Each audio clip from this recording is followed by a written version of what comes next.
So, welcome to this podcast episode. I'm so excited about this one. This is something that we have done previously and we want to do, if we can, every year. But this is an episode where we're going to go through the most common therapies. I don't like to call it treatments, but people do call that treatments.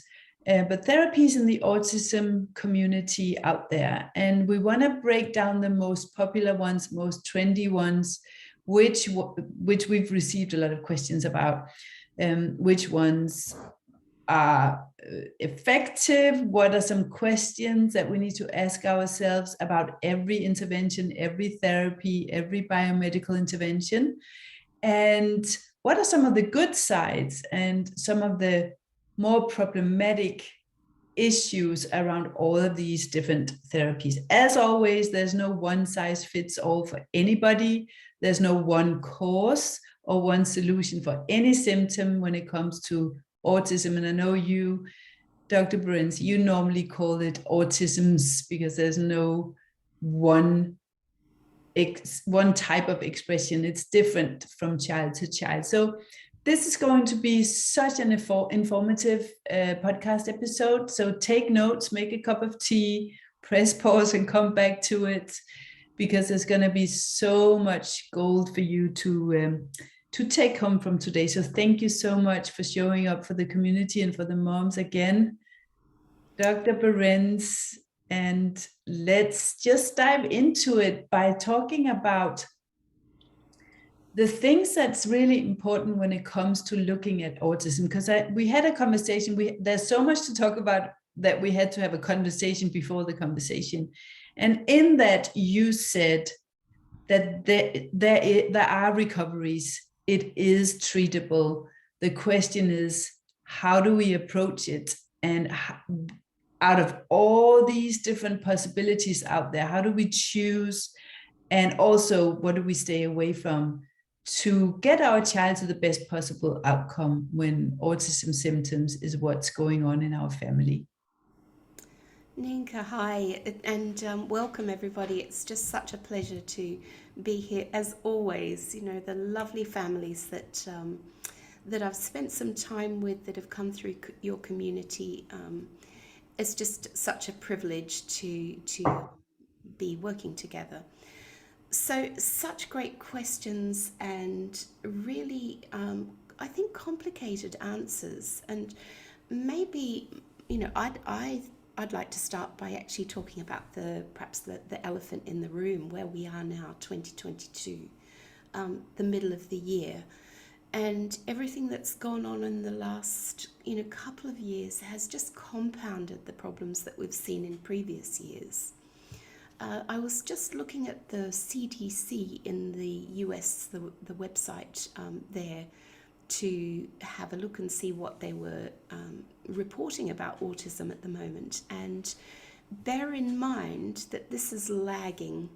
So it takes some time, usually 3 years or so, before the results of a study are into autism prevalence, for example, is coming out.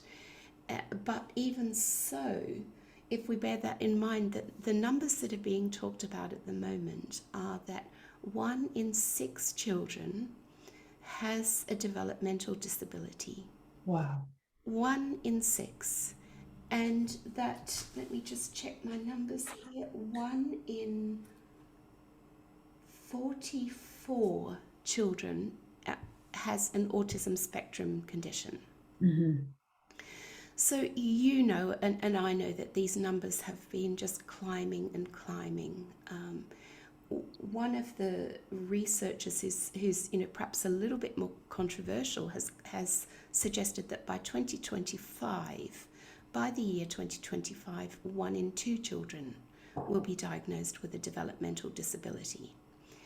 And that's slightly nuanced because we still know that boys tend to be represented in much higher numbers in those groups.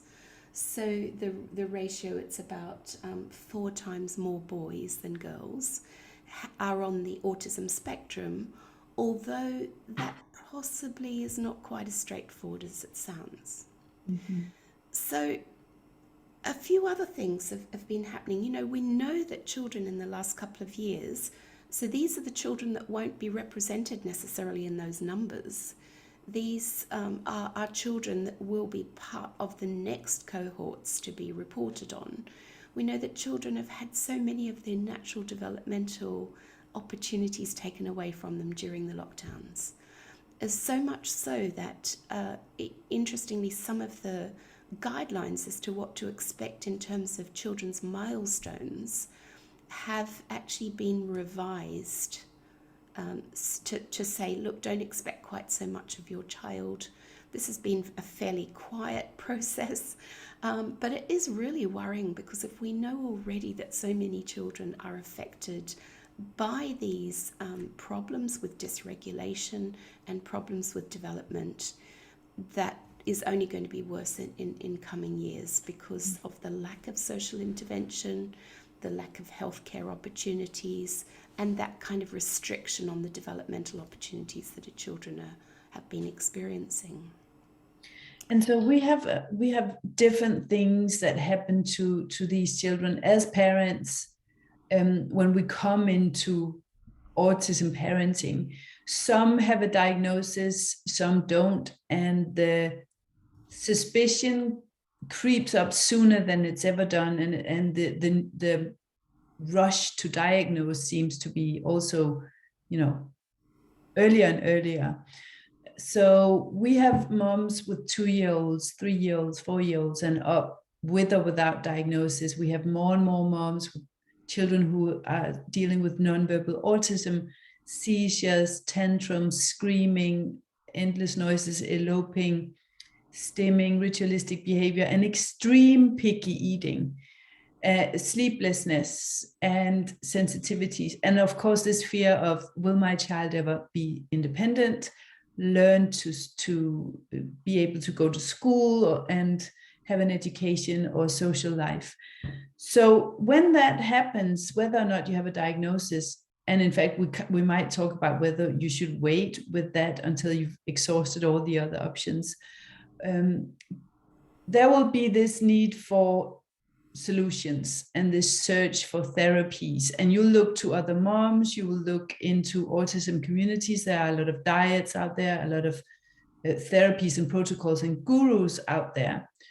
And should we just begin by talking about this guru-based, influencer-based, blog-based approach to dealing with autism symptoms, which will be the natural first choice for moms who are on social media a lot? That's where you find these solutions. Oh, and then moms say, this worked for me, let me try it. And before you know it, you've spent fortunes and a lot of time. And I know that you say that time is important, because the sooner you get started with the right approach, the better. So talk to us a little bit about this whole development in autism therapies. Yeah. Let's just, stop and think about it for a minute from the perspective of where we are in the autism field at the moment. So again, if you go to the CDC website and you look there, this is the group that is charged with disease prevention in the US. So I'm going to use that as the reference point rather than necessarily Europe or the UK, because much of what we do in a medical community comes from what happens in the US. And you look at all of the different options that are listed. Well, first of all, you see that actually there aren't questions being asked about causes.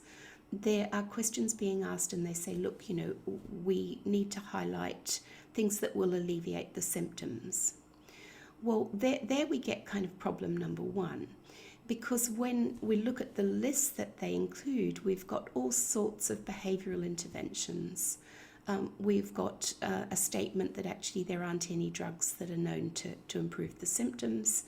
There is one tiny sentence in a very long list of options that includes the words may include special diets. Mm. And really that is all on the site, on that webpage that refers to the sorts of interventions that are parent-led, that we know so many parents are resorting to.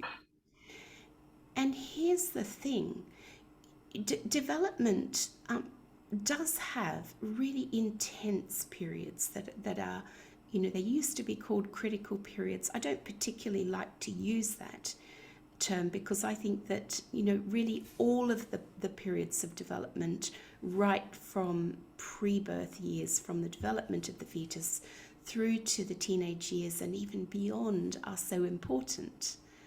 But the earlier we're able to find and address anything causal, then of course the easier it's going to be for that child, the quicker they're going to regain their own developmental pathway, that healthy developmental trajectory that's going to set them on the pathway for a happy and independent life.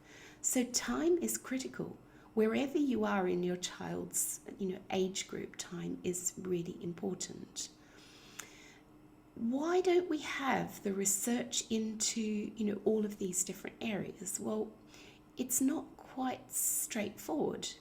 We're used to double-blind clinical trials, in the medical community, and really I'm talking not just to mums and dads here, I'm talking to anyone who'll listen in the research community.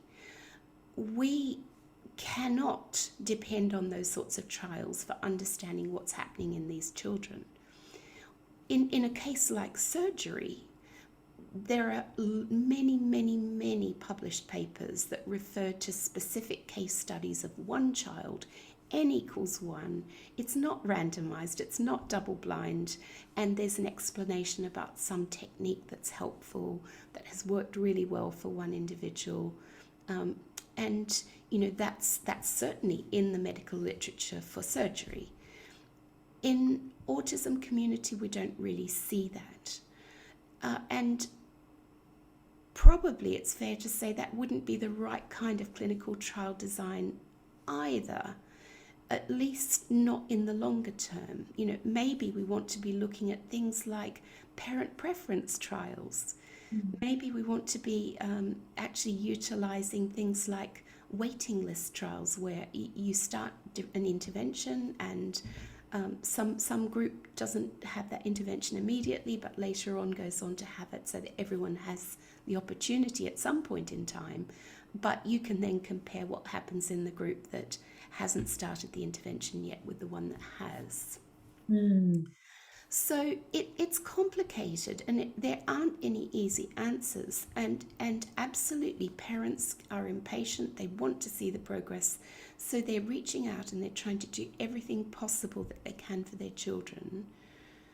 And that's a lottery.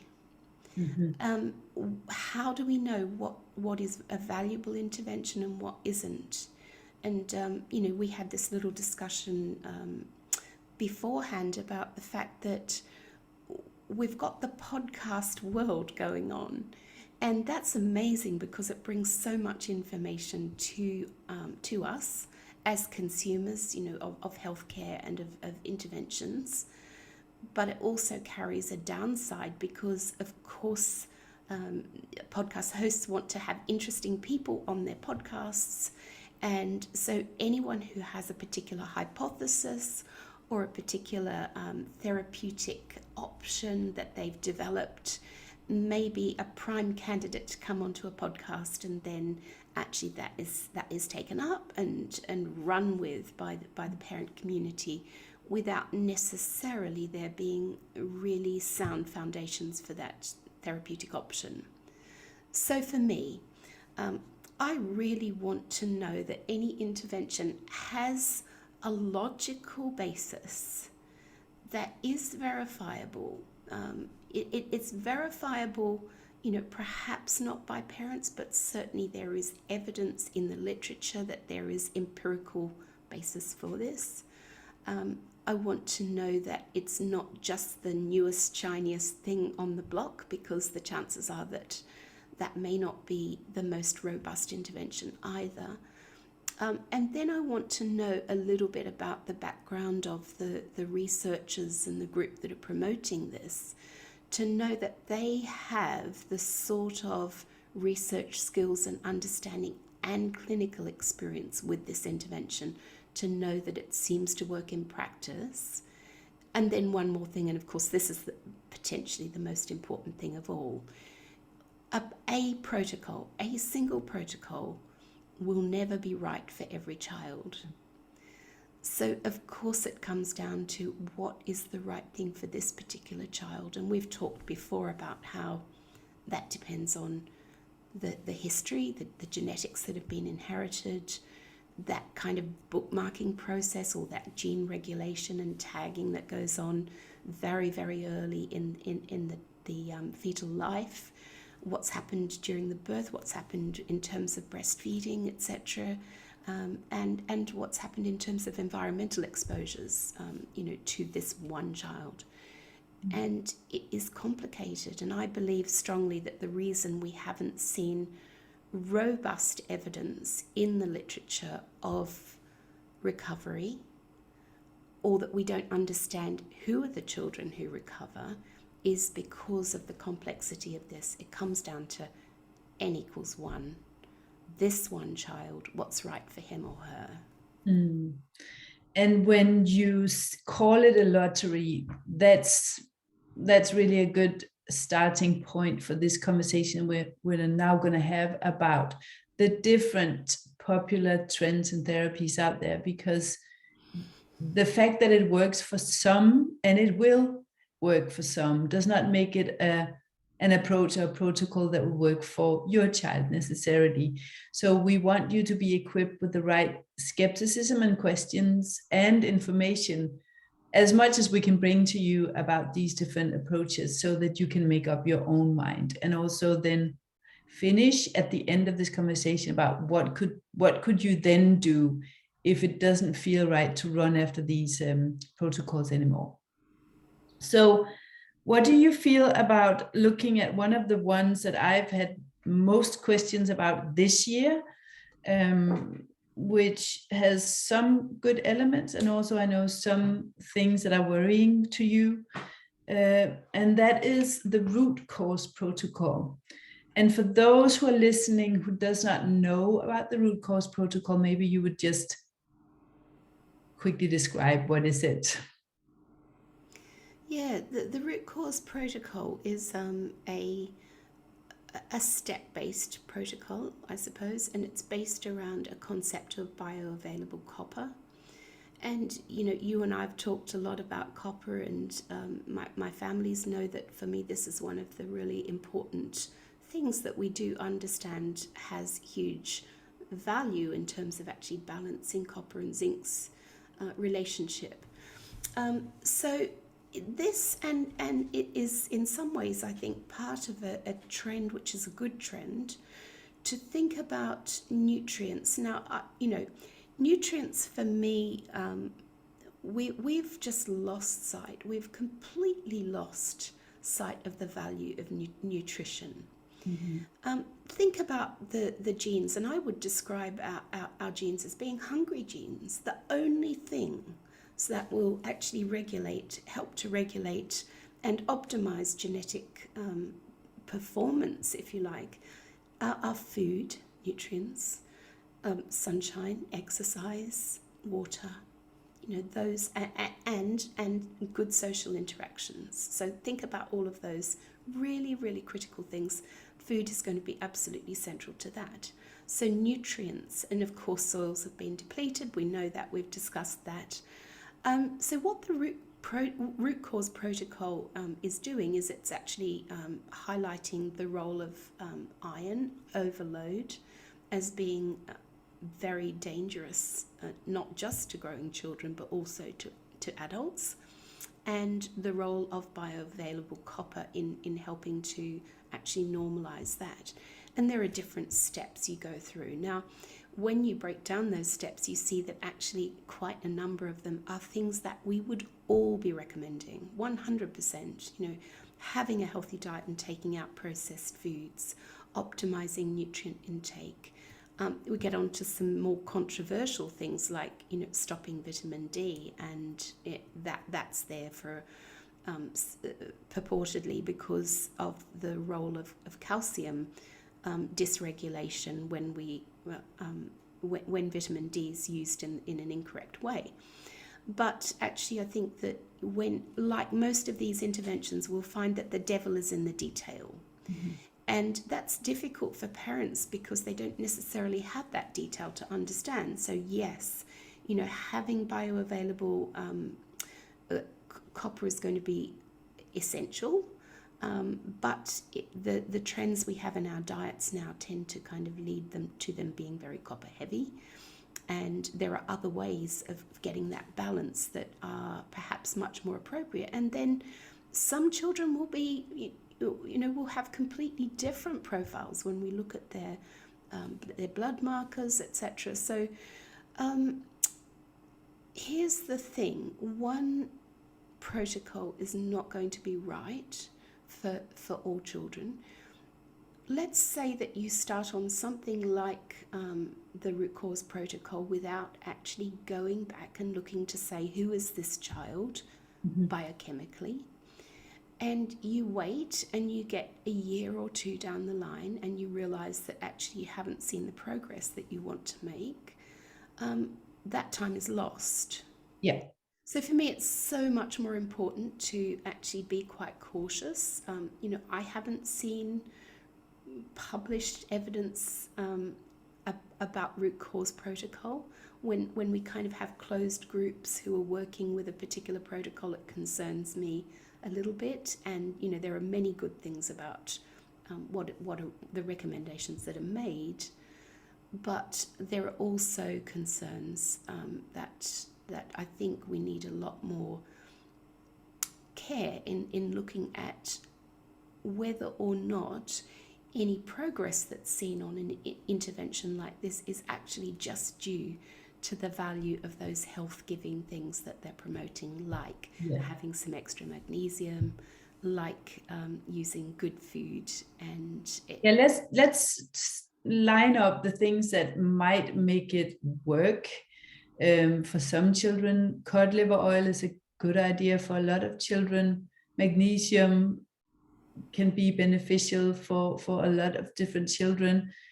Stop taking synthetic and in many cases folic acid rich supplements or fortified foods, processed foods, industrial seed oils.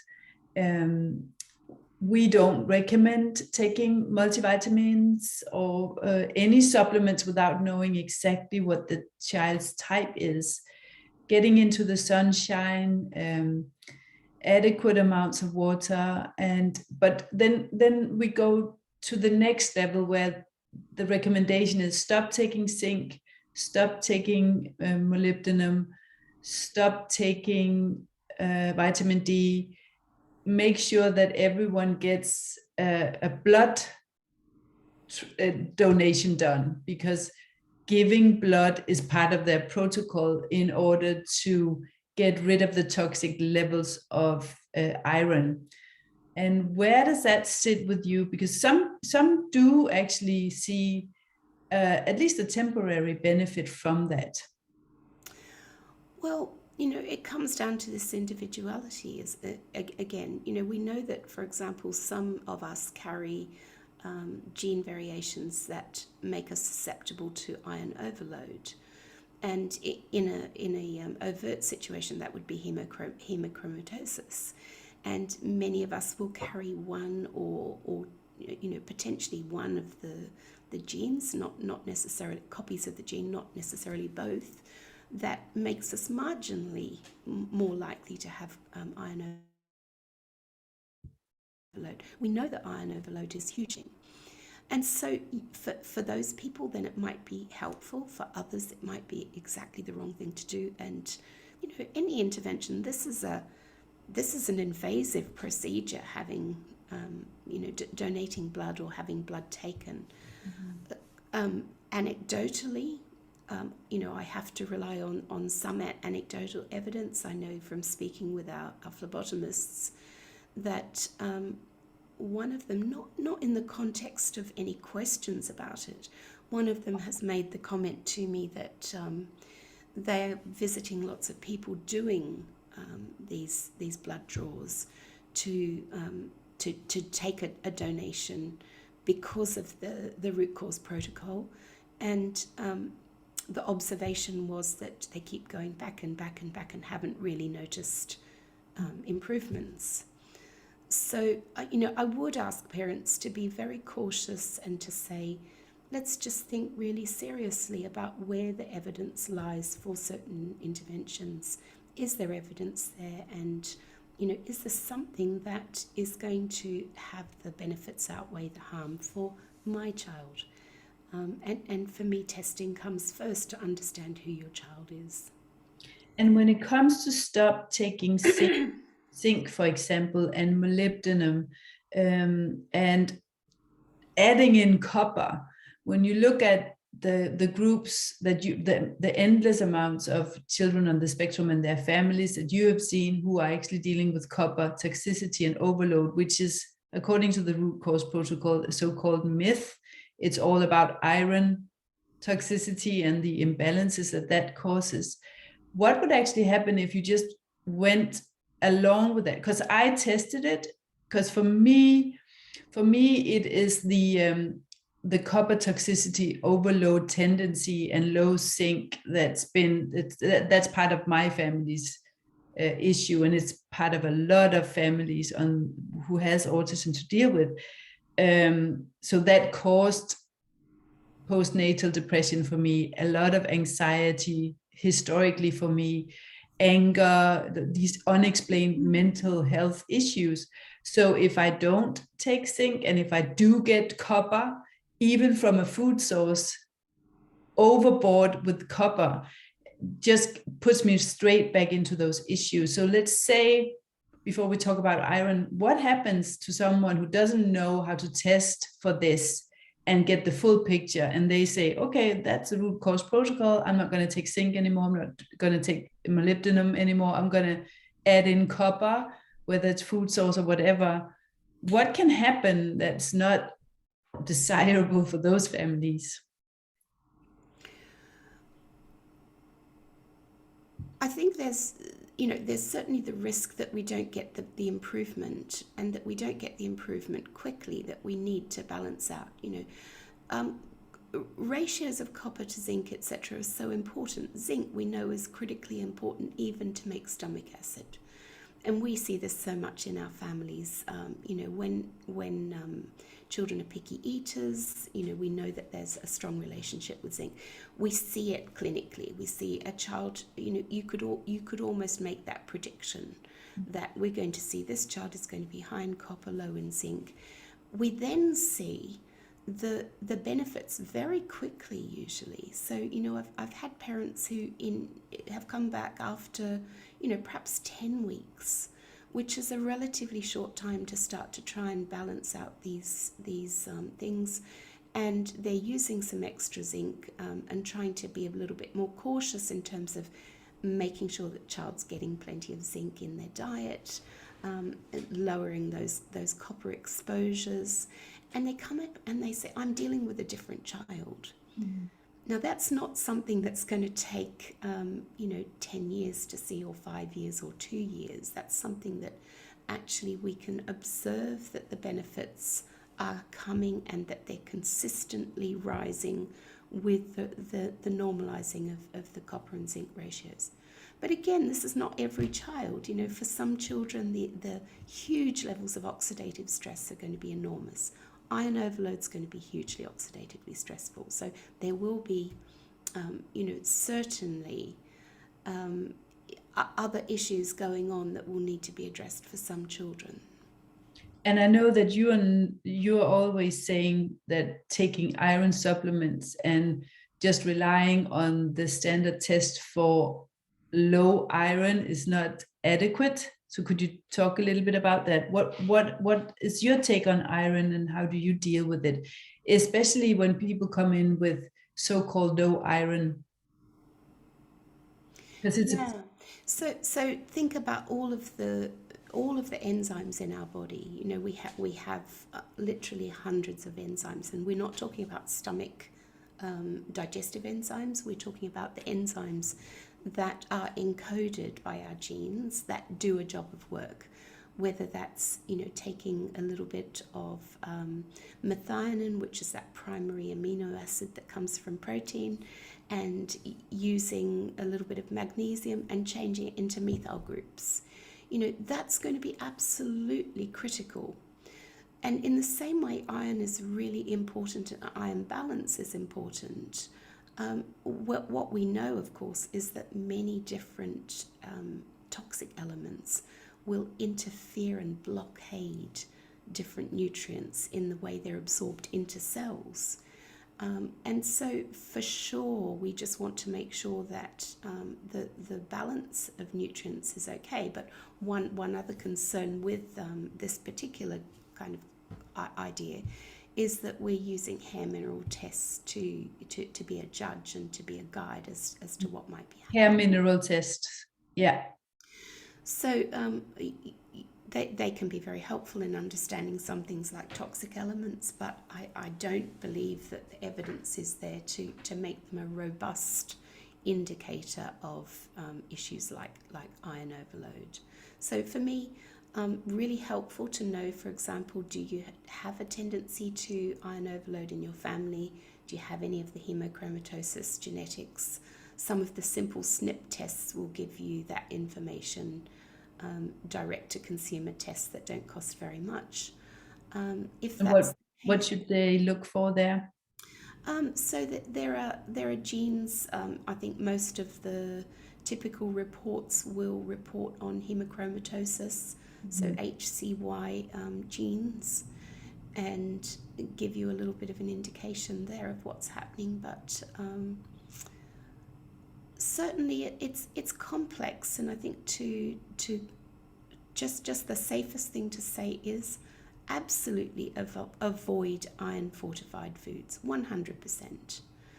And you and I both know that you look at the labels and you try and shop for foods that are not fortified. It's becoming more and more difficult depending upon where we live. So going back to what nature originally intended, those healthy foods that come out of the garden, not restricting food groups. The vegetarian and the vegan questions are being pushed so highly at the moment. But it's very interesting to delve deeply into that, and maybe that's another podcast. If people are interested in that, we have a previously recorded podcast. I'm going to link that in the description below this podcast episode, or you can simply search in any search engine Dr. Barendse tests and diets, and it will come up. We have done several episodes about that. But what about the tests that you can do, the blood tests for iron balance, I would like to call it? What are the downfalls of the normal mainstream tests, and what should you be looking for to actually determine whether or not you have an iron toxicity and might benefit from giving blood or something else?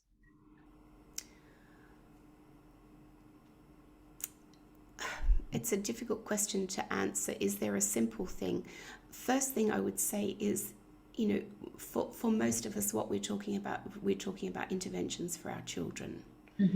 And I don't recommend giving blood for any child without it being under medical supervision.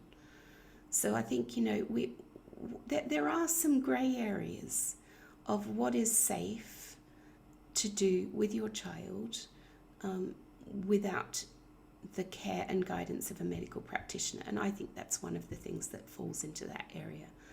If there's a hemochromatosis genetics, then it should be cared for by someone who is expert in that area. And you can start with the simple things like not giving iron fortified foods, but the long-term risks of developing iron overload are going to be really significant for a child as they grow, not in the early years, but once they get into adult years. So please put them in the care of someone who will help and advise. Yeah, exactly. And listen to this podcast to the end for more links about where you can find that help as well. For those, we don't want to talk about this protocol anymore, but the last part of it is for those who are now afraid of taking vitamin D What would you say about that? My understanding is a lot of the concern about vitamin D has come about because vitamin D has tended to be supplemented alone. So it's been supplemented alone, and it can have a knock-on effect that it can either cause or worsen calcium dysregulation, Mhm. that leads to calcium being laid down in tissue where it shouldn't be. That problem is mitigated by using vitamin K2 together with vitamin D. And to the best of my knowledge, there really isn't any evidence to suggest that vitamin D is a problem, provided that you are also using or having enough vitamin K2 in your diet to make sure that the calcium is well regulated, that calcium is deposited into bone, into teeth, and other places that it should be, rather than into tissue. Um, Interestingly, this idea of blockade, or in other words, okay, it's not enough just to eat these nutrients or to have them in food or supplements. We need to make sure they get into the cells, and that is really, I think, where the science is pointing. Um, so there are concepts around this bioavailable copper. There are concepts around a new form of calcium, for example, that's being developed and is undergoing lots of clinical trials at the moment that I think is quite exciting. But these are the things that we are looking to for the future, and perhaps have to wait a little bit longer. But where I stand, if you have a child coming into to see you, and you're measuring their vitamin D levels, and you see that we're down at probably something like 1/10 of Mhm. the optimal range, and you then stop, or you don't recommend supplementation, for me that's a real concern. Yeah, thank you. Thank you for clarifying that. Would you like to dive into another one that's really, really popular at the moment is the iron, the Restore supplement. So we'll do a little bit about the supplements that people are using at the moment. It's called Iron, ION, or used to be called Restore. Should we start with that one and then dive into quercetin? Iron Restore, these are things that come from soil, well, from coal-based compounds, and the idea was that they help to improve the GI system. They help to regulate the gut milieu, the environment with the bacteria and the leaky gut and things like that. I'm not aware of sound evidence to show that they really make a difference. Whether they have any harmful effects or not is another question. I'm not aware of any particular harm that comes from them, other than wasting potentially time and money on it. So again, many of these things, we need clinical evidence. We need a conjunction of the clinical evidence, the anecdotal evidence, the reports from parents, and the trials to know that something is going to be working really well. When we see that evidence building from different areas, then that's where I think we can be quite confident in these interventions. Was there something about Bill Walsh saying that it could increase copper levels? Yeah, Bill has mentioned in a private conversation that it is likely to raise copper levels further. And look, let's just talk about this copper zinc issue for a minute. I think we just spoke briefly about this, but not many people understand how vital and foundational zinc is and copper is in the development of a child. So fascinating recent research has shown that in actual fact, in breast milk, there's a feedback mechanism that, if you like, regulates the amount of zinc. The ceruloplasmin that's secreted, or that's given to the child in the breast milk, is going to be actually altering over time. So what happens during fetal development is that copper is critically important, because it's copper that provides, if you like, that the benefit of angiogenesis, which is the making of new blood vessels. So when you think about all the blood-rich placental links that have to happen between the baby and the mother during development, it's a no-brainer. So there's huge stores of copper go into a baby's liver before birth. And then after birth, that actually switches. They're not going to need to make lots of new blood vessels, or at least not to anywhere the same extent. What they're going to need now is zinc for development, for growth. Huge growth critical periods, kind of after birth in those early years. And another thing, zinc is critically important. I keep on using this word critically. If I could find a better word, I'd use it. But zinc is essential for making the metallothionein, which is the brain's, if you like, major maturation magic bullet, for want of a better way of describing it. It takes 7 zincs to make 1 metallothionein. So if you don't have enough zinc on board, that's going to be a problem. And guess what? Copper and zinc are antagonists. So if you've got too much copper, you're going to actually struggle to have the zinc reserves that are needed. So yes, we see these families coming in, and sometimes that kind of zinc copper imbalance is a familial thing, perhaps because of genetics. Sometimes it might be because of all sorts of exposures. Sometimes it might be, for example, because plant-based foods are really rich in copper and tend not to be very rich in zinc. So, without the nutrient reserves that come from a group, a diet that includes all the different food groups, including animal foods, it's going to be more difficult to get that balance.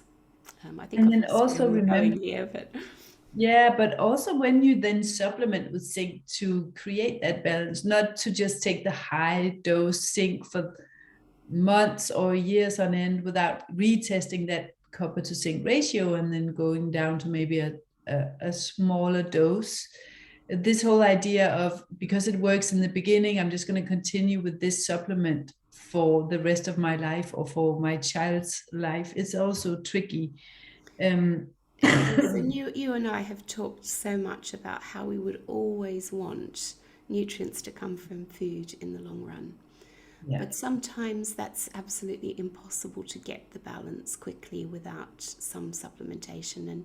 And then it's so important to know what's happening. Are the levels right? If we intervene with zinc too quickly, then you know yourself that you can have problems where all of those kind of issues of having a little bit too much copper in the system in the short term come to the fore. And you could use the word copper dumping. I'm not sure that's a particularly accurate way of referring to it, but the body has to get rid of these using its own natural processes, and that will take some time. That time's going to be different for every child. So we absolutely need to know what those results are going to be, 3-6 months down the line. And also, could you just mention just a couple of behavioral autism linked and parent linked symptoms that come with low zinc and high copper? So low zinc is, we tend to see a lot of, perhaps appetite dysregulation, whether that's picky eating or whether it's self-selecting just certain foods or having very limited food choices. We tend to see that the immune system is not particularly robust, and just think about what's happened in recent years with the coronavirus issues. We know that zinc has been very important in helping to maintain immune response. We're learning about the way that ionophores, so the things that help transport into the cell for zinc are really valuable. And in the same way, this is something that I think we will be learning more and more about, even though the evidence is already there.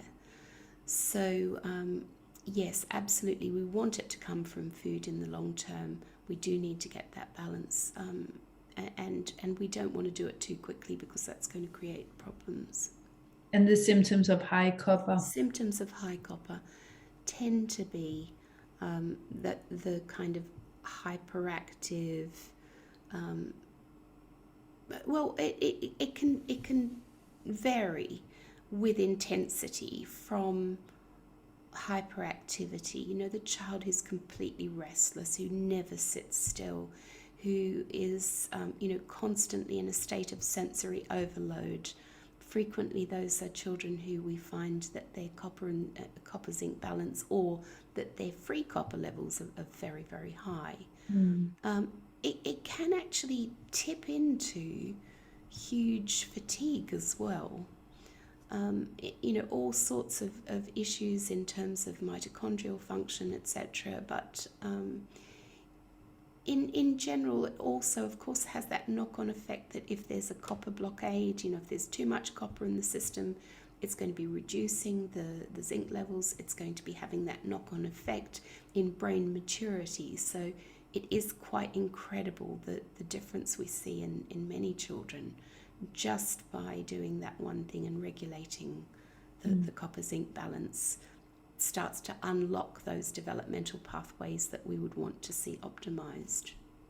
And anxiety, aggression, agitation as well. Yes, The I mean, copper. I think Dr. Walsh refers to, a couple four A's, the anxiety, the aggression, agitation, and I always forget the last one, you might remember.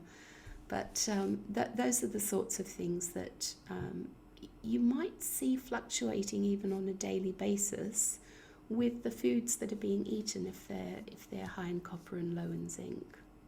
Okay. Let's jump to the probiotics because there's different types of probiotics and different concerns. One is the histamine. So there's the behavioral, there's the function of, but there's also the type of, so the spore forming and the oxygen based types. Would you say a couple of words about those and why they might not always be a good idea, if ever? Let's take the last one first. So, Mhm. when I think what you're talking about is not necessarily oxygen based, but probiotic combinations or supplements that are going to increase the oxygenation Yes. in the gut. And that, from my experience, is a problem. Although it sounds very appealing, the idea that if you take something that releases oxygen into the gut, that's going to help to kill off pathogenic species. But there are two problems with that.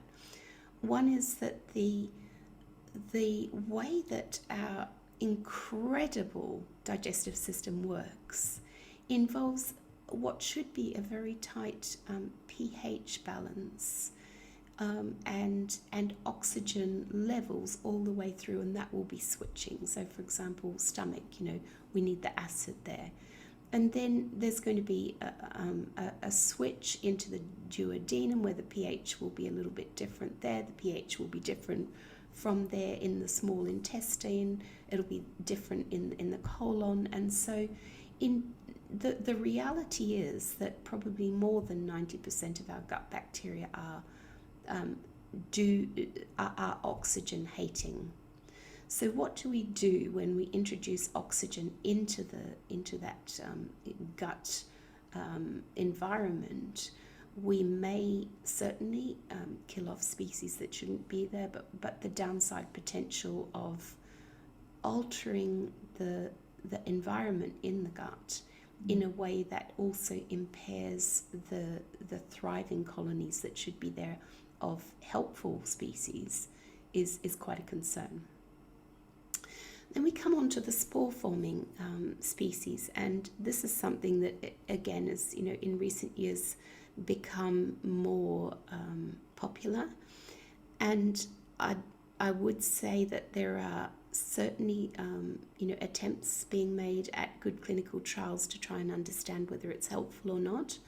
For some people, it will be very helpful. You can look, on for or any intervention. You can Yeah. go onto the internet and you can look at what people are reporting. And many people are saying that using some spore forming things like megaspore has been very helpful. You can see other people who say that it has not been particularly helpful. And I think one concern we have is that we don't really know what the balance is like of those reports. Who's most likely to report a benefit? Is it someone who is, on the one hand, done really well? Is it someone who's done very, very poorly? Or is it the people in the middle who probably don't bother feeding back what's happened? Certainly I think there is some evidence that the standard probiotics like megaspore, so the spore forming ones like megaspore, can be quite problematic for some people, and for that reason there are some sensitive versions have been developed by people like Research Nutritionals. There's a core biotic sensitive. My preference overall is probably to say, unless you're working with a practitioner and this practitioner is specifically recommending these spore forming species, opt for something like Equilibrium, which is, we've talked about it before. It's a quite amazing formulation that's based on soil organisms that would typically be found in a whole organic diet that was, really field to fork, but has had the spore formers taken out. So they've just focused on the organisms that will modulate the gut environment in a healthy way without the spore formers. And it's really nice to see the benefits that accrue with that for lots of children. Great. And then just short comment about probiotics and histamine and behavioral issues. Look, probiotics, we're in this paradigm where we're trying to understand the gut and the organisms in it. And there are very few things that we can categorically say about specific organisms. I mean, we can certainly say that there are things like Clostridia difficile that are harmful. We can say that there are things like certain of the streptococcal and staphylococcal species that are going to be a disaster. We know that there are trends to certain species being more prevalent in our children with an autism spectrum condition.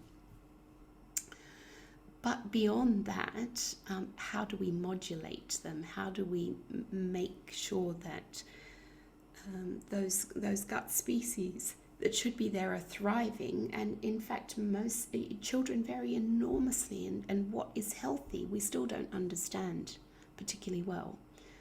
So for me, the important thing is just say, rather than thinking about what probiotics we're having, think about what we're feeding our own organisms to modulate them in a healthy way. An interesting thing that we've seen is, as there's been a tendency towards more and more probiotics, is the small bacterial overgrowth, small intestinal bacterial overgrowth seems to have also risen in conjunction with probiotics. And here we get into a bit more of the complexity of the way the gut functions, because the migrating motor complex that, if you like, sweeps these waves of peristalsis to move food through the digestive tract is critical also to maintaining those pH switches, and it closely allied with the vagus nerve and the way that it is involved with our sympathetic and parasympathetic nervous systems. So whatever we do is potentially going to have an unexpected consequence as well. And that for me makes me more cautious in saying, let's try and make sure that we're providing our gut species with what they need to thrive, rather than perhaps artificially putting in live species, and particularly for children who can't swallow capsules. Do the probiotics get unpacked in higher up the gut where they shouldn't be? That's Yeah. certainly a big question. Okay. Thank you for that. And what about quercetin? It's not a supplement that many uses, but I've had questions about it, whether or not it's a good idea for autism. Again, who is your child? And again, it's complex because the reason that quercetin is seen as having such value is largely because of its role in mast cell response. So, we have very, very tight regulatory feedback loops in all sorts of areas in our body. And one of them, of course, is at the cellular level, that we need to destroy pathogens, we need to destroy unhealthy cells. And that's a really critical part of being healthy. One of the things that's involved in that is mast cells, which mast cells and histamine. But again, it's complicated because we need enough, of these little mast cell bombs going off, if you like, but we don't need too many. And so, when we're looking at histamine, there are quite a few things that will influence the histamine load in the body, from genetic influences, from the amount of an enzyme called diamine oxidase, right through to the foods that we eat, which will also potentially either contain histamine, so aged foods. Fermented foods are going to actually contain quite a lot of histamine in them. And as well as that, there are certain foods, like, for example, citrus fruit, that we know will provoke our body to release histamine. And then we make histamine internally. So we're kind of getting a triple whammy. The balance of that then means that people know that quercetin is valuable as a mast cell stabilizer. But like everything, it has its unintended consequences as well, depending upon what your genetics are like. There are some signs that too much quercetin is damaging to the kidneys. There are some other issues as well. And so for children, we just need to be super, super careful in what we're doing to make sure that we're not using too much of what could potentially be a helpful thing to the extent that it then becomes harmful. And also always remember that long term is not necessarily a good idea just because it's a short term intervention that might work. You always talk about knock-on effects, that you might see an improvement in the beginning, but in order to actually determine whether an intervention is really beneficial, you have to look at a 5-year scale and see what happened long term to all these different things. And it's not many protocols or practitioners who are actually presenting data or case studies success that is more than just temporary, which is the same with the diets. You can be successful and feel better on a diet the first 2 or 3 or even 5 years, and then it can be destructive after that phase. And so it's really, really important to think long term to determine whether something's effective or not. What about peptides, Shalene? It's something that people are using. I don't know enough about it to even ask. I feel a great question, but does it ring any bells that you want to comment on? Um, I think it's very early.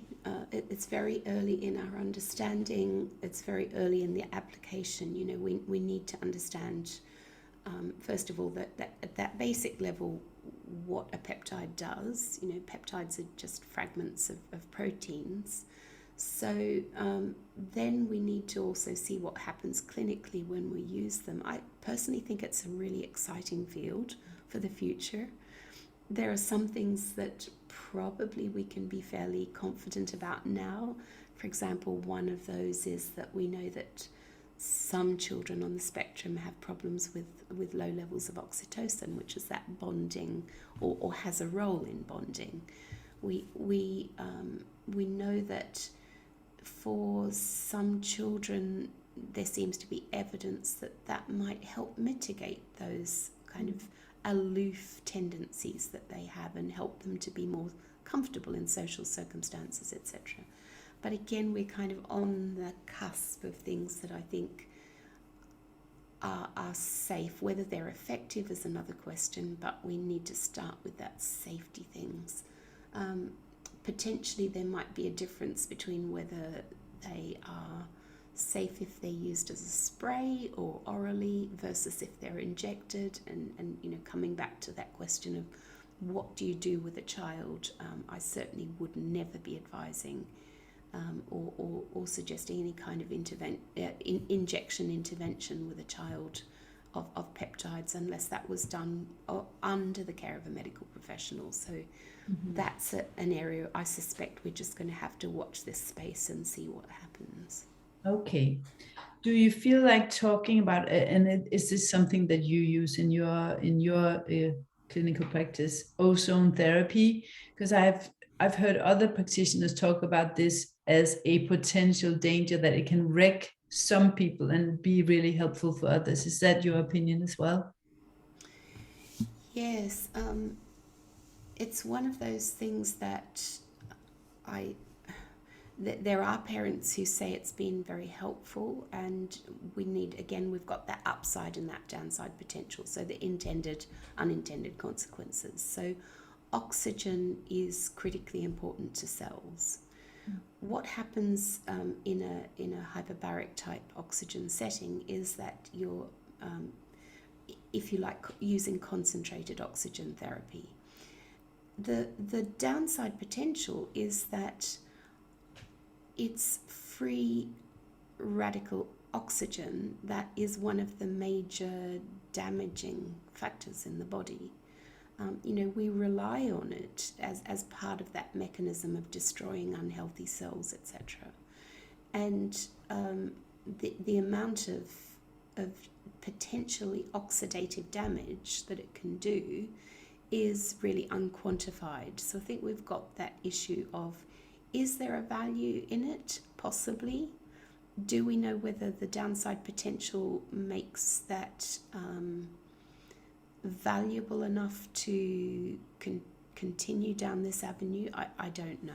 I really don't know. And I think I'm hoping that there'll be a lot more research that really does outline it, but does really amplify what we know, help us to understand what are the risks versus what are the benefits, and in which children particularly.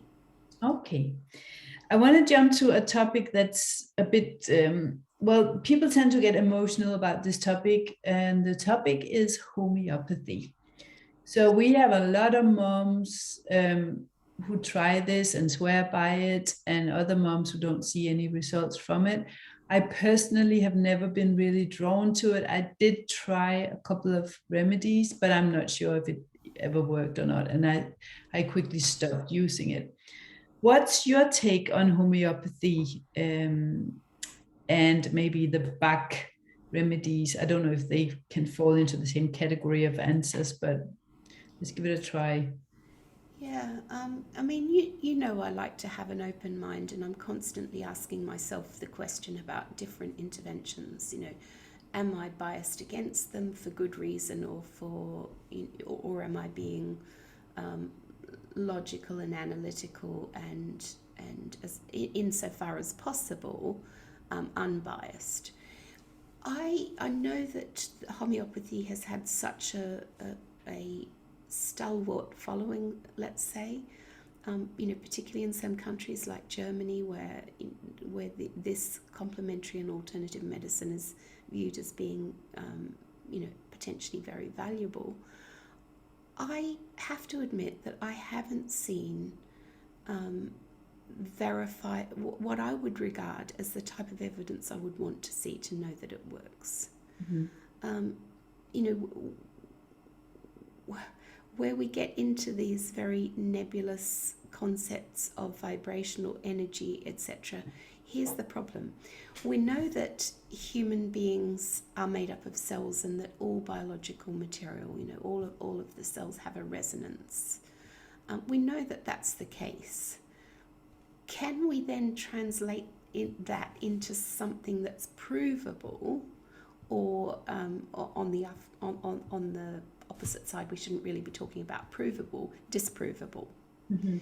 And I haven't seen really very good evidence of any sort to reassure me that what is being done is something that is measurable and understandable.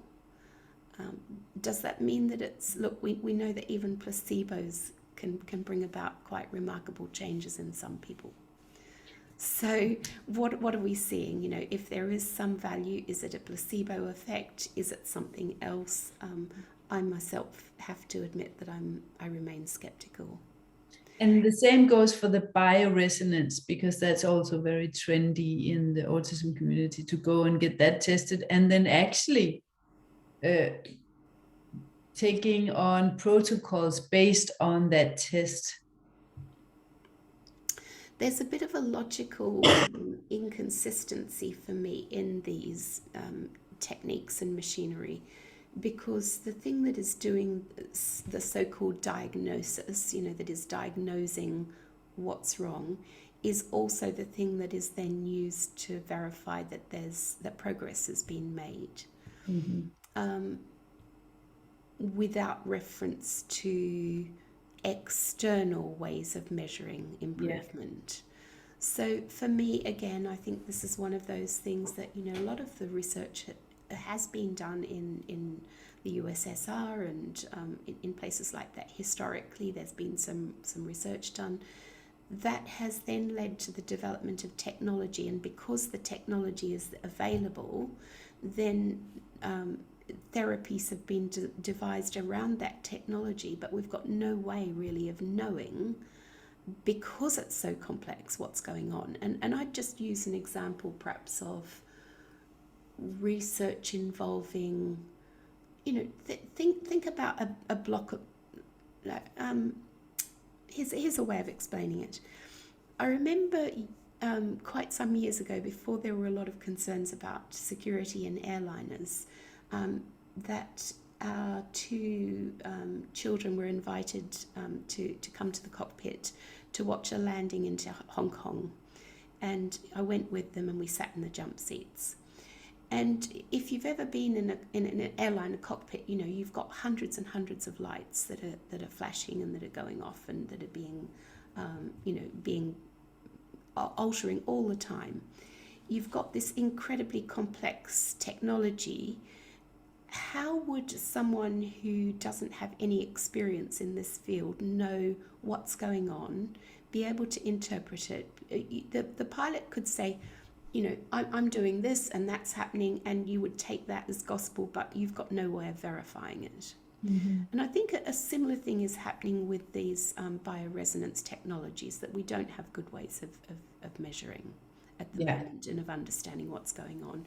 So do we spend a lot of money doing something that may possibly turn out to be helpful in the future, or do we opt to try and concentrate and focus our energies, our finances and our resources on the things that are that are verifiable? And I know where my preference lies. Yeah, that's a good answer. That's a really good answer. TRS, what's your opinion about that? One of the things for me that's a bit concerning is that it is part of a big marketing system. So it's often MLM based, meaning that the more you sell, the quantity wise, the more money people make. So what's your opinion about it? And for those who doesn't know what it is, could you describe what TRS is? It's So I think what you're talking about is a modified zeolite, am I right? yeah, it's a It's a spray, spray. detoxifying spray. Yeah. So going back to what we discussed about histamine, TRS is a modified form of zeolite. Zeolite is a clay, and we know that it has a role, quite a valuable role potentially, in modulating the levels of heavy metals and other toxins.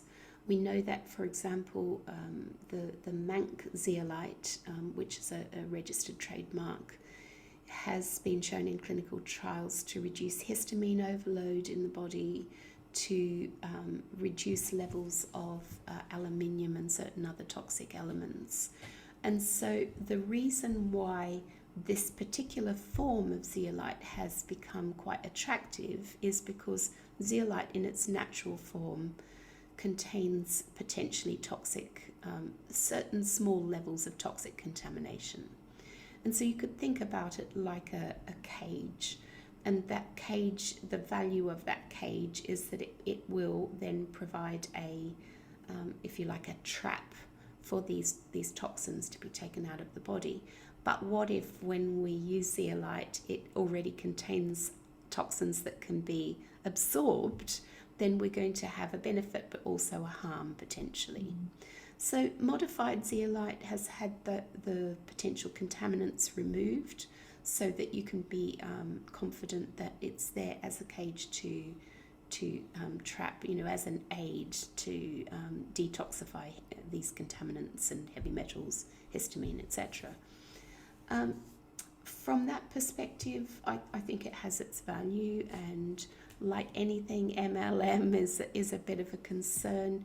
It's certainly not always marketed in that way. So I think if you're concerned about that element, then look for a supplier that isn't involved in MLM. And I notice also that there are increasingly different, not different manufacturers, different, if you like, brands being released in this. TRS spray is the spray form of this. So it's actually, rather than taking a powder or a capsule, you're taking a spray. Just recently, I've been looking at some indications that it may alter the pH of blood gases. And some interesting feedback that I've heard from parents is that a certain period of time after taking TRS spray, they notice perhaps a little bit, let's say it's a child who has something like a tic, a little bit along the lines of something like Tourette's, or a movement, a slight movement, spasm, etc. That a certain length of time, quite consistently after a spray of TRS, they might see a little bit of an increase in that momentarily, or for a few minutes, and then it fades away. Over time, I think quite a few families report that it's been very helpful. Other families not so much, and they don't like to see those side effects and have stopped it. So I think the jury's still very much out on that one. And I am concerned that for children, certain children, for example, who might be at risk, we don't know very much about blood gases and the way that they affect brain activity. We know theoretically that they'll have quite a considerable effect. And particularly on those children who have perhaps seizure disorders or a tendency to something like that, this might be something that is worth being particularly cautious about. But again, such a moving field. What we know, or what we think we know, is far outweighed by what we still don't know, and we just have to do the best we can and always revisit all of these things as more evidence comes to light. Okay, we've got most of the things that we wanted to cover. I have a couple of things on my notes, and one is the biome tests for, and it's a genetic test, biome, to determine, I think, diet. One thing we didn't cover, which we probably should have talked about with the root cause protocol, was the recommendation of bee pollen and, was it beef liver, how that could potentially be an issue. I don't know if you want to mention that shortly before we dive into biome. Yeah, look, bee pollen is recommended, and beef liver, the role of active vitamin A, of retinol, Mhm. is really important for health, and that's one of the main reasons why I personally don't recommend a solely plant-based diet, Mhm. because ideally we should be able to take beta carotene and the carotenes, etc., from plant-based vitamin A, and convert them into retinol. But for many people, that's actually an enzyme that doesn't work very well. So retinol is super, super valuable. We know that beef liver is an important source of that potentially, but also, it's even available in eggs and things like that. So um, retinol, yes, certainly very valuable. Beef liver in the right, for the right child, but one of the downside potentials is it's quite high in copper as well. So again, a little bit of caution needed. Yeah. What was the other? The other one was Viome, the test Viome. So Viome is really interesting, and I think it's kind of at that leading edge of where our understanding of the gut is going. So it uses, rather than counting bacterial species, etc., it's really saying, look, not just who are you there in the gut, but what are you doing? Mhm. And so that kind of looking at the gene expression of the organisms in the gut is potentially so valuable. It's we know it's a robust methodology per se, but the complexity is so great that at the moment I think it's fair to say we don't really know what to do with that knowledge. Mm. So again, another thing of watch this space. There is no perfect gut test at the moment. It's frustrating. Knowing how to modulate gut organisms is, a big question mark, and I keep coming back time and time again to say, look, a broad, balanced diet that includes all food groups in as natural form as possible, like your grandmother or great grandmother would have eaten, is something that we can be pretty certain is going to promote transgenerational health and developmental health. Yeah. It sounds boring, it sounds simplistic, but it's far from it. It's quite the opposite. I love that. One of the things that you've been talking about, which I think we've been talking about it in different settings, but I think is relevant here, is the real reason why the Nemetschek protocol, which is another very popular diet in the autism community, the real reason why it might be effective for some kids, and also why it's not necessarily a good approach for everyone. What you could do, just pick and choose the things that actually might be working in that diet.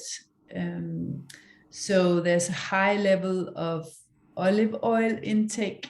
There's also inulin involved. And then it's a diet where the philosophy is that diet isn't that important. So you can basically not worry about that as long as you follow the protocol to a T.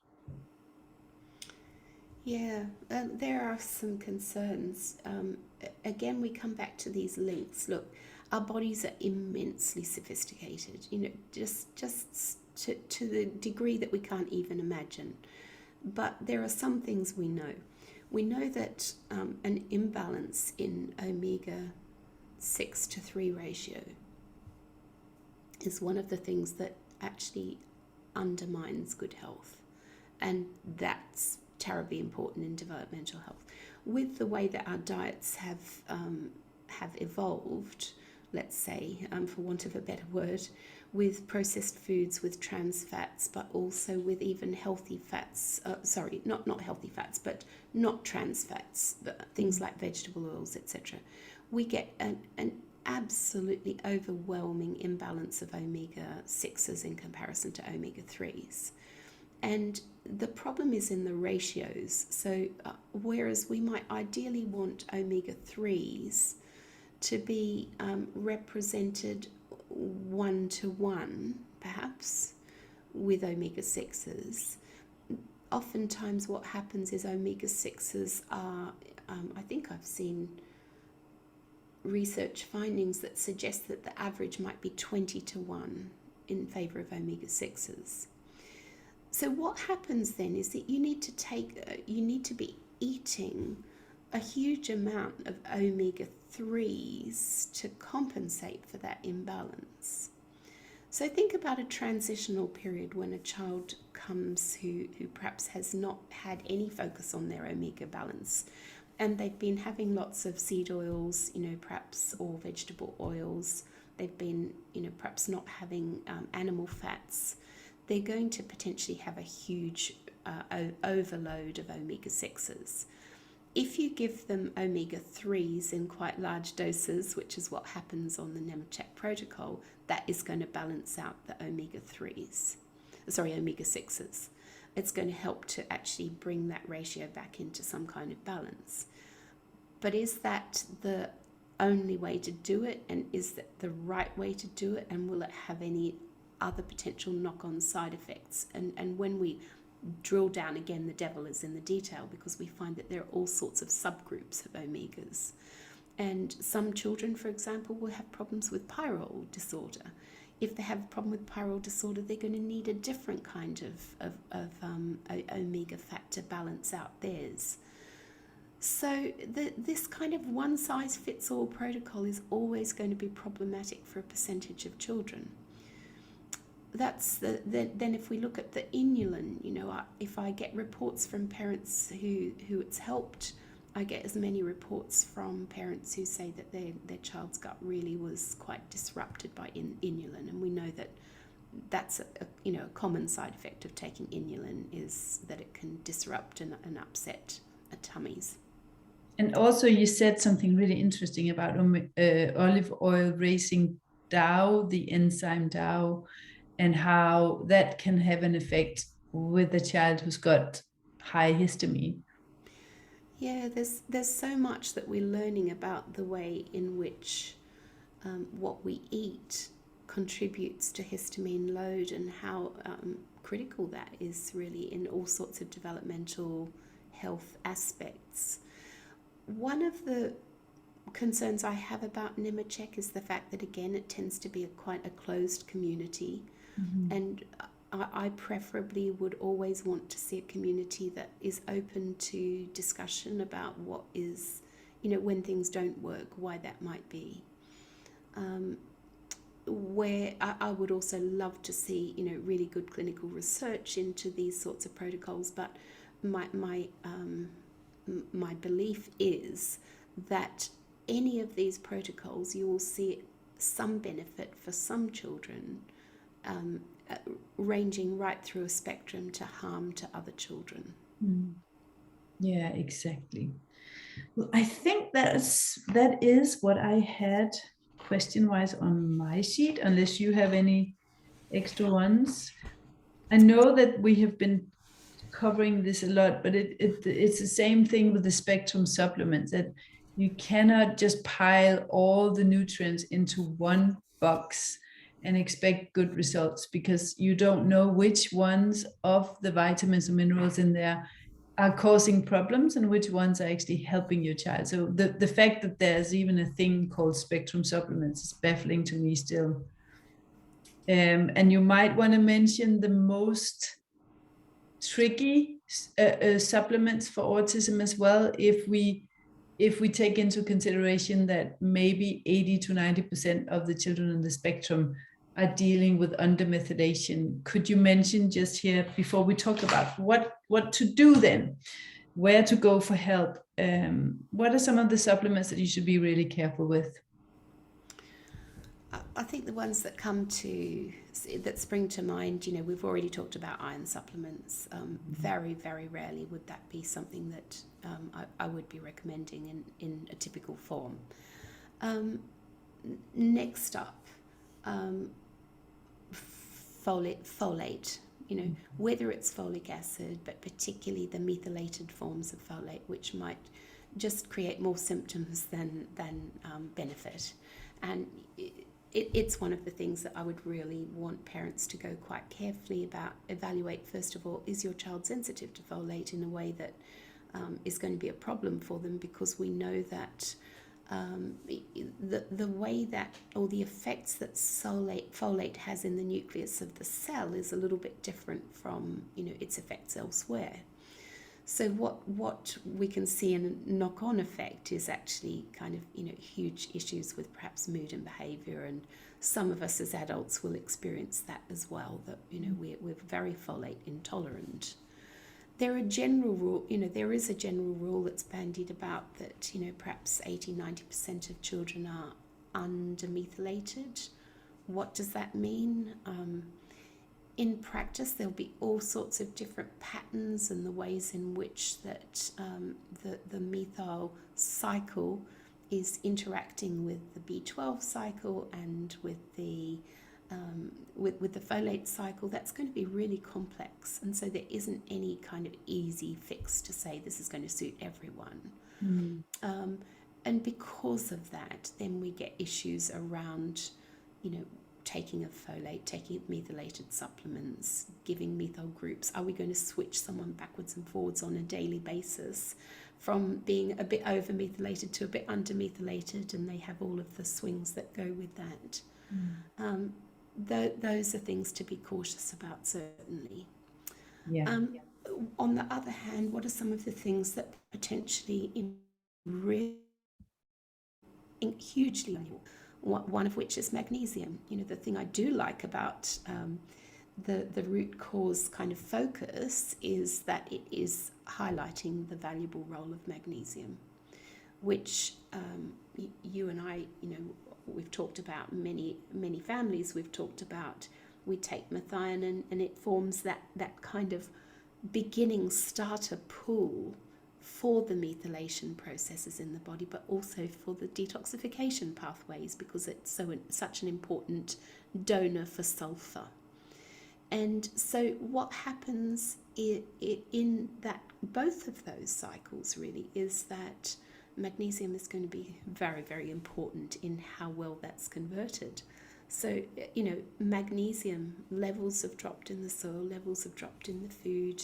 We don't hear very much about magnesium, and yet it's probably one of the number one, potentially the number one thing to think about, as of course alongside that kind of zinc copper question, etc.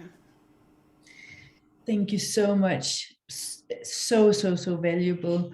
Before we end this conversation, to just give parents some guidelines, because it's such a confusing world out there with a billion tests and practitioners to choose from and protocols, which we have now determined can be really problematic. What are some of the things that parents need to do, like a checklist to check when they choose how to find the best approach to help their children?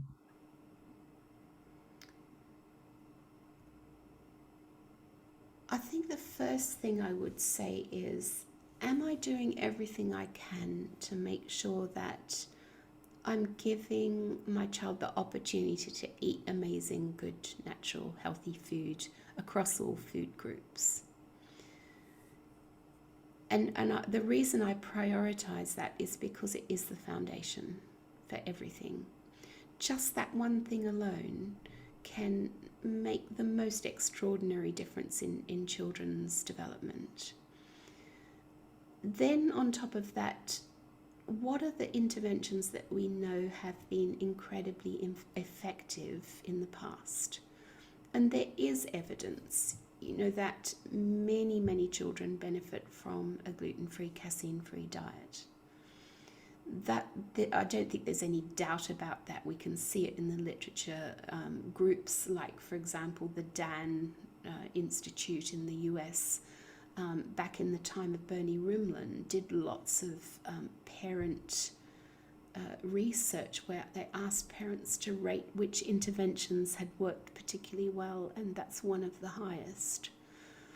There are really sound empirical reasons why that's so valuable, because we know that the gluten and casein groups as a complex protein require a lot of resources of a DPP4 enzyme, which actually itself takes up lots of methylation resources. So, there are logical reasons way beyond just the idea that that there's a genetic kind of problem with gluten for lots of families, or that casein might have these opioid effects. Gluten and casein have opioid effects. They also have these cellular effects.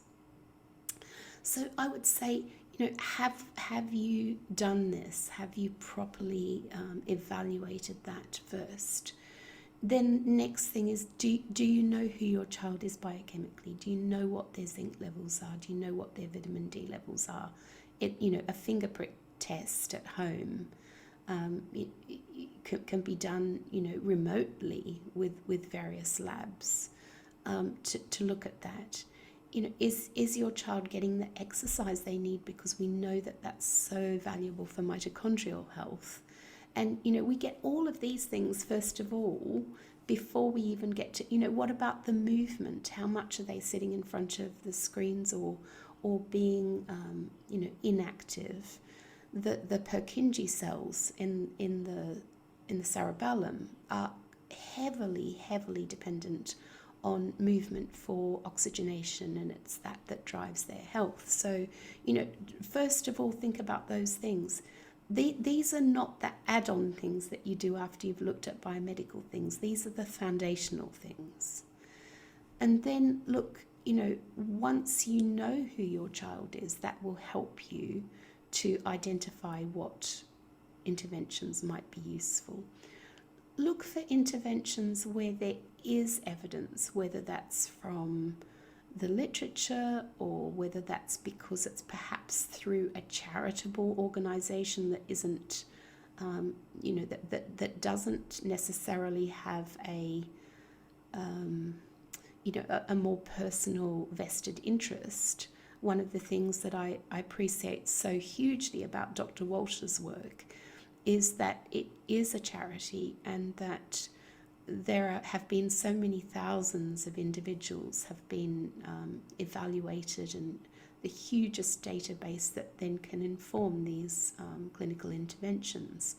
Excitingly, there are now starting to be a few clinical trials. So Queensland University of Technology, for example, I think it has been doing some more fairly limited studies, but there are others planned. And so look for groups that are not just closed groups. Look for where the evidence is. Look for how far away from a normal balanced dietary approach they are, because for me that's one of the red flags. If we're focusing in on just a few nutrients and excluding other things that we know have been important in traditional diets, then it becomes more of a concern. And apart from that, I'm sorry, there isn't an easy answer. This is not black and white. It's shades of grey. Thank you so much for that clarification. And sometimes you have openings in smaller groups. Normally, because of the work that you do, there's not a lot of slots open for people to come in, new clients to come in.